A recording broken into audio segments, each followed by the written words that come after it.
জয় রাধে, জয় শুভ সন্ধ্যা। আজ আমি আপনাদেরকে শ্রীমদ্ ভগবদ্ গীতা থেকে 18 অধ্যায় মোক্ষ যোগ সম্বন্ধে শোনাব। অর্জুন বলছেন, হে কৃষ্ণ, সন্ন্যাস ও ত্যাগ বলতে কি বোঝায় তা আমাকে বলো। তখন ভগবান শ্রীকৃষ্ণ বলছেন, হে অর্জুন, কাম্য কর্ম ত্যাগকে সন্ন্যাস বলে, আর সর্ব কর্মফল ত্যাগকে ত্যাগ বলে। কেউ কেউ বলেন কাম্য কর্ম মাত্রই দোষের, অতএব তা পরিত্যাজ্য। আবার কেউ কেউ বলেন কাম্য কর্ম ত্যায্য নয়। তো হে অর্জুন, তোমাকে ত্যাগ সম্বন্ধে বলছি। ত্যাগ 3 প্রকার: যজ্ঞ, দান ও তপস্যা প্রভৃতি কর্ম কখনো পরিত্যাজ্য নয়, কারণ এর দ্বারা মন শুদ্ধ হয়ে থাকে। হে অর্জুন, ফলের আশা ছেড়ে এই সকল কর্ম করবে, এটা আমার মত। নিয়ত কর্ম কখনো পরিত্যাগ করতে নেই। অজ্ঞানতার বশত ত্যাগ করলে তা তামসিক ত্যাগ হয়। যে ব্যক্তি দুঃখে ভয়ে কর্ম ত্যাগ করেন তার ত্যাগকে রাজসিক ত্যাগ বলে। ফলের আশা ছেড়ে যে কর্তব্য কর্ম করা হয় তাকে সাত্ত্বিক ত্যাগ বলা হয়। সাত্ত্বিক ত্যাগী ব্যক্তি দুঃখকর কার্যে দুঃখ বোধ করেন না, সুখকর কার্যে বেশি আনন্দ পান না। মানুষ কাজ একবারে ত্যাগ করতে পারেন না, কিন্তু কর্মফল ত্যাগ করতে পারেন।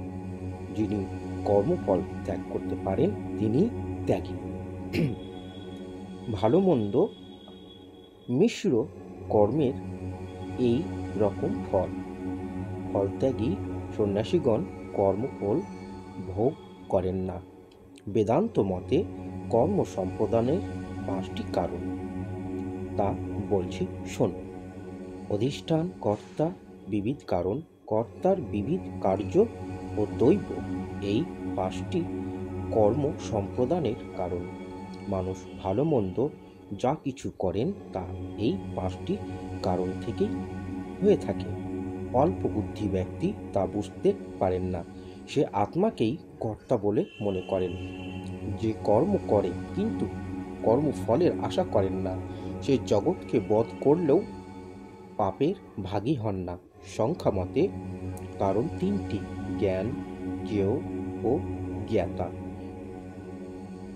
জ্ঞান, জ্ঞেয় ও জ্ঞাতা এই 3টি কারণ গুণভেদ হয়। বলছি শোনো। প্রাণীগণ ভিন্ন ভিন্ন, আত্মা এক। এই জ্ঞান সাত্ত্বিক জ্ঞান। যে মনে করে ভিন্ন ভিন্ন প্রাণীতে ভিন্ন ভিন্ন আত্মা বিরাজ করেন তার রাজসিক জ্ঞান। শরীরে বা প্রতিমতে একটু ঈশ্বর বিরাজ করেন, এই জ্ঞান তামসিক জ্ঞান। যিনি আসক্তি ও ফল আকাঙ্ক্ষাহীন এবং যিনি কর্তব্য মনে করেই কাজ করেন তার কাজই সাত্ত্বিক কাজ। যে ব্যক্তি আসক্তিবশত ফলের আশায় কিংবা কষ্টের সহিত কাজ করেন তার কাজ রাজসিক কাজ। যে ব্যক্তি পরিণাম, ক্ষয়, হিংসা কিংবা নিজের পৌরস্য না ভেবে কাজ করেন তার কাজ তামসিক কাজ। যে ব্যক্তি ফলাফলে নির্বিকার, যার অহংকার নেই, সে সাত্ত্বিক কর্তা। যে ব্যক্তি আসক্ত, লোভী, লাভে আনন্দিত, অলাভে দুঃখিত হয়, সে রাজসিক কর্তা। যে ব্যক্তি অভদ্র, অলস, সৎ, দীর্ঘসূত্রী, সে তামসিক কর্তা। সত্য, রজ, তম এই 3টি গুণ অনুসারে বুদ্ধি ও ধৃতি 3 প্রকার। হে অর্জুন, এখন তোমাকে তা বলছে শোনো। যে বুদ্ধির দ্বারা প্রবৃত্তি, নিবৃত্তি, কর্তব্য, অকর্তব্য, ভয়, অভয়, মুক্তি ও বন্ধন নির্ণয় করা যায় তা সাত্ত্বিক বুদ্ধি। আর যে বুদ্ধির দ্বারা ধর্ম, অধর্ম, কর্তব্য, অকর্তব্য প্রভৃতি বোঝা যায় না তা রাজসিক বুদ্ধি।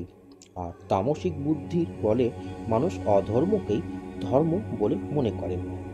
এখন ধৃতির কথা বলছি, অর্জুন শোনো।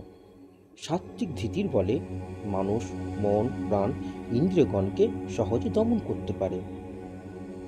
যার রাজসিক ধৃতি, তার বাসনা প্রবল হয়। সে ব্যক্তি অর্থ, ধর্ম, কাম, মোক্ষ থেকে বাসনাকেই বড় মনে করেন।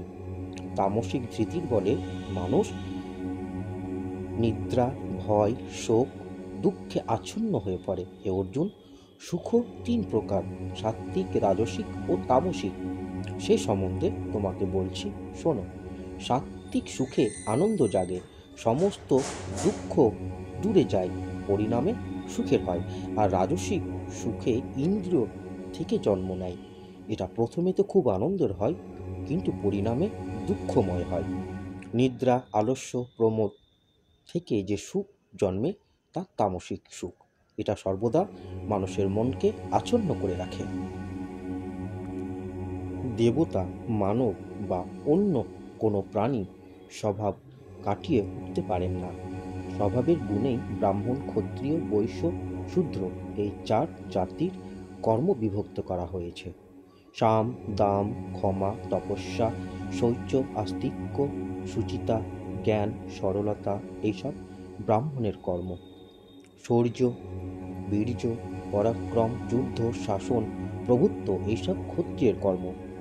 কৃষিকার্য, গোপালন ও বাণিজ্যিক বৈশ্যের কর্ম। আর সেবা হচ্ছে শূদ্রের কর্ম। মানুষ নিজ নিজ কর্মরত থেকেই সিদ্ধি লাভ করে। এই সম্বন্ধে তোমাকে বলছি। হে অর্জুন, মানুষ স্বধর্ম পালন করে যিনি সর্বভূতে অধিষ্ঠান, সেই বিশ্বমায়ের পুজো করে থাকেন। স্বধর্ম দোষযুক্ত হলেও পরধর্ম থেকে বড়। যে স্বধর্ম পালন করে তার কোনো পাপ হয় না। স্বধর্ম দোষযুক্ত হলেও এটা কখনো পরিত্যাগ করতে নেই। অগ্নিতে যেমন ধুমো থাকে, ঠিক তেমনি স্বধর্মে কিছুটা দোষ থাকে। সে যে সংযত ব্যক্তি অনাসক্ত হয়ে কর্ম করেন, সে কর্মবন্ধন থেকে মুক্ত হয়। হে অর্জুন, সিদ্ধি লাভ করলে কিভাবে ব্রহ্মভাব হয় তা তোমাকে বলবো। বুদ্ধির দ্বারা মনকে নির্মল ও সংযত করবে, তবেই ভোগের বিষয় সকল দূর করা যাবে। নিরিবিলি থাকবে, নিরামিষ খাবে, মন সংযত হয়। অহংকার, বল, কাম, ক্রোধ, লোভ ত্যাগ করতে পারলে মন নির্মল হয়। ব্রহ্মভাব প্রাপ্ত হলে মন সুপ্রসন্ন হয়। তখন সর্বভূতে সমদৃষ্টি হয় এবং আমার প্রতি ভক্তি লাভ করে। আমি সর্বব্যাপী, ভক্তি করে আমার স্বরূপ জেনে আমার ভক্ত আমাতেই প্রবেশ করে। আমার ভক্ত সমস্ত কর্ম করেও আমার অনুগ্রহে অব্যয় পদ প্রাপ্ত হয়। হে অর্জুন, তুমিও সমস্ত কর্মফল আমাকে সমর্পণ করো এবং আমাতে মন প্রাণ রেখে সকর্ম করতে থাকো। মদগদ চিত্ত হয়ে আমার উপদেশ অনুসারে চললেই তোমার মঙ্গল হবে। অহংকার বশত তুমি যদি বলো আমি যুদ্ধ করব না, এটা ভুল। প্রকৃতি তোমাকে এ কাজ করাবেই। যুদ্ধ তোমার কর্তব্য। তুমি যদি স্বেচ্ছায় যুদ্ধ না করো, তবে শেষ পর্যন্ত প্রকৃতির প্রভাবে তোমাকে যুদ্ধ করতে বাধ্য হতে হবে। ঈশ্বর সকল প্রাণীর মধ্যে আছেন। তিনি তাদেরকে যন্ত্ররূপ পুতুলের মতো ঘোরাচ্ছেন। হে অর্জুন, তুমি সর্বভাবে তারই শরণ নাও। তাহলে তার অনুগ্রহে তুমি শান্তি ও নিত্য স্থান লাভ করবে। এই কথা তোমাকে বললাম। এটা শুনে যাহা সংযত মনে হয় সেটা তুমি করো। তোমার ভালোর জন্য সর্বাপেক্ষা দামি কথাটি এখন তোমাকে বলবো। আমাতে মন নিবিষ্ট করো, আমার ভক্ত হও, আমাকে প্রণাম করো, তাহলে তুমি আমাকে পাবে। কেননা তুমি আমার অতি প্রিয়। সমস্ত ধর্ম কর্ম বাদ দিয়ে তুমি আমার শরণ নাও, আমি তোমাকে সকল পাপ থেকে মুক্ত করিব। যে ভক্তিহীন স্বধর্মে যা নিষ্ঠা নেয় এবং যে আমার নিন্দা করে, সেই সব ব্যক্তিকে গীতাশাস্ত্র বলিবে না। যে ব্যক্তি ভক্তির সহিত গীতাশাস্ত্র ভক্তজনকে পাঠ করে শোনান সে অন্তিমে আমাকেই পেয়ে থাকেন। যিনি গীতা পাঠ করেন তিনি জ্ঞানরূপ যজ্ঞের দ্বারা আমারই পুজো করে থাকেন। এটা আমি মনে করি। যে ব্যক্তি ভক্তির সহিত গীতা পাঠ করেন সে পাপ মুক্ত হয়ে পূর্ণলোক প্রাপ্ত হয়। হে অর্জুন, তুমি মন দিয়ে আমার কথা শুনছো তো? তোমার মোহ দূর হয়েছে তো? অর্জুন বলিলেন, হে কৃষ্ণ, তোমার অনুগ্রহে আমার মোহ দূর হয়েছে, আমার মন স্থির হয়েছে, আমার মনে বিন্দুমাত্র সন্দেহ নেই। তো এই হলো মুখ্য যোগ সম্বন্ধে বর্ণনা। শ্রীমদ্ ভগবদ্ গীতার প্রত্যেকটা শব্দ, প্রত্যেকটা শ্লোক ভগবান শ্রীকৃষ্ণের। তাই ভগবান শ্রীকৃষ্ণের প্রতি নিষ্ঠা ও ভক্তি রেখে গীতাকে সম্মান করুন এবং গীতা পাঠ করুন এবং অন্যকে পাঠ করে শোনান।